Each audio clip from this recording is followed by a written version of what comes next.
দেখুন, পাখির চোখ বিধানসভা ভোট আর আজ থেকে জেলা সফরে অভিষেক বন্দ্যোপাধ্যায়। প্রথম দিন বারুইপুরে কর্মসূচি, ফুলতলা সাগর সংঘের মাঠে জনসভা করবেন অভিষেক। ব্রিগেডের মঞ্চে ধাঁচেই বারুইপুরে তৈরি করা হচ্ছে র্যাম্পে হেঁটে কর্মী সমর্থকদের মধ্যে গিয়ে জনসংযোগ সারবেন অভিষেক। সৌরভ গো আমাদের সঙ্গে লাইভে রয়েছেন, আমাদের সহকর্মী। সৌরভ, এই 2024-এর মার্চে জনগর্জন সভা যে মঞ্চ আমরা দেখেছিলাম, আজকেও সেই একই মঞ্চ দেখছি।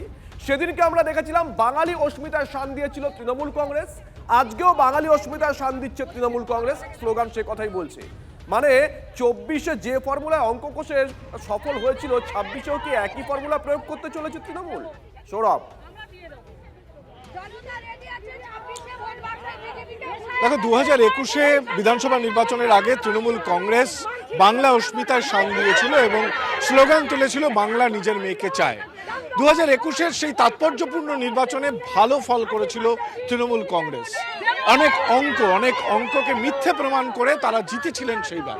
খুব স্বাভাবিকভাবে 2026-এর বিধানসভা নির্বাচনেও সেই বাঙালি অস্মিতাতেই কিন্তু শান দিচ্ছে তৃণমূল কংগ্রেস। সেই সঙ্গে যুক্ত হয়েছে এসআইআর আবহ, বাঙালিদের নাম ভোটার লিস্ট থেকে বাদ দেওয়ার চক্রান্তের অভিযোগ, ভিন রাজ্যে বাঙালিদের হেনস্থার অভিযোগ এবং বাংলাকে বঞ্চনা, এই সমস্ত ইস্যুকে সামনে রেখে আসলে বাঙালি অস্মিতায় শান দিচ্ছে তৃণমূল কংগ্রেস।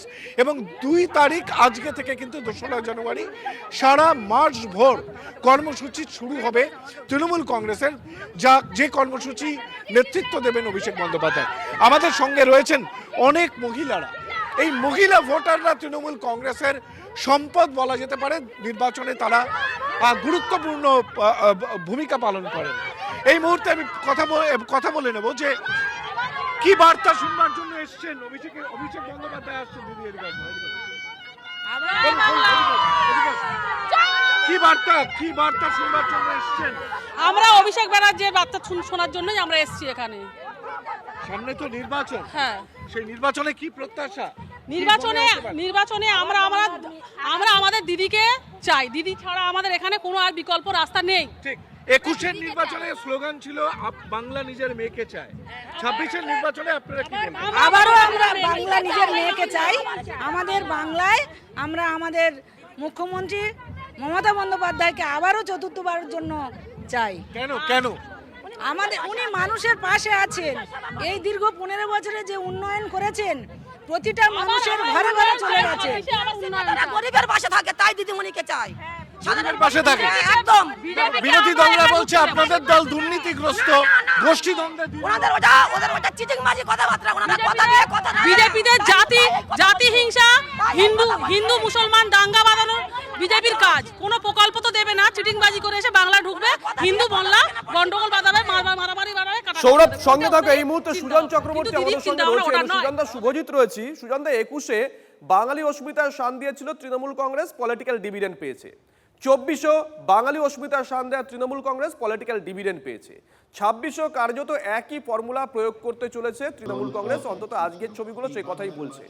আপনারা কিভাবে মোকাবিলা করবেন? আপনাদের কোনো অঙ্ক, কোনো ফর্মুলা, কোনো স্ট্র্যাটেজি যেটুকু বলা যায় সংবাদ মাধ্যমে? না, বাংলার লোক অবশ্য বুঝে গেছে। ওরা যা বলছে বাঙালি অস্মিতা তাকে ধ্বংস করেছে। বাংলার লেখাপড়া, শিক্ষা দীক্ষা, স্কুল কলেজ 12টা বাজিয়ে দিয়েছে। পরিবার পরিজন ছেড়ে ছেলেমেয়েরা ভিন রাজ্যে, তখন বাঙালি অস্মিতা হচ্ছে না। কেউ ওটা কোনো বাঙালি অস্মিতা হচ্ছে না, বরঞ্চ বাঙালি অস্মিতার নাম করে বাংলার মানুষকে প্রতারিত করা হচ্ছে নানান ভাবে। এবং সেই কারণেই এখন জনসভাতেও র্যাম্প বানাতে হচ্ছে। র্যাম্প বানিয়ে যে অনুষ্ঠান হয় না, লাখ লাখ কোটি কোটি টাকার কারবার, লাখ লাখ কোটি কোটি টাকার কারবারই যারা, তারা এখন জনসভার মাঠেও র্যাম্প বানাচ্ছে। মানুষ কেউ বোকা না, মানুষের চোখে সব ধরা পড়ে যাচ্ছে, মতুয়া মানুষের চোখেও সব ধরা পড়ে যাচ্ছে, বাংলার সাধারণ মানুষের চোখে ধরা পড়ে যাচ্ছে, ছাত্র যুবদের চোখে ধরা পড়ে যাচ্ছে। হিন্দু মুসলমান নির্বিশেষে মানুষ বুঝতে পারছে তারা প্রতারিত হচ্ছে, তাদের ঠকানো হচ্ছে।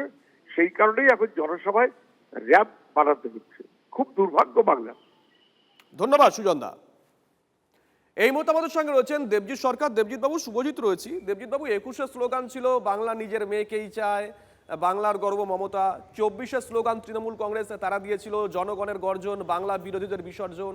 আর আজকেও এই 26-এর নির্বাচনের একদম প্রচারে প্রথম থেকেই তারা সেই বাঙালি অস্মিতার শান দিচ্ছেন, যতই করো হামলা আবার জিতবে বাংলা।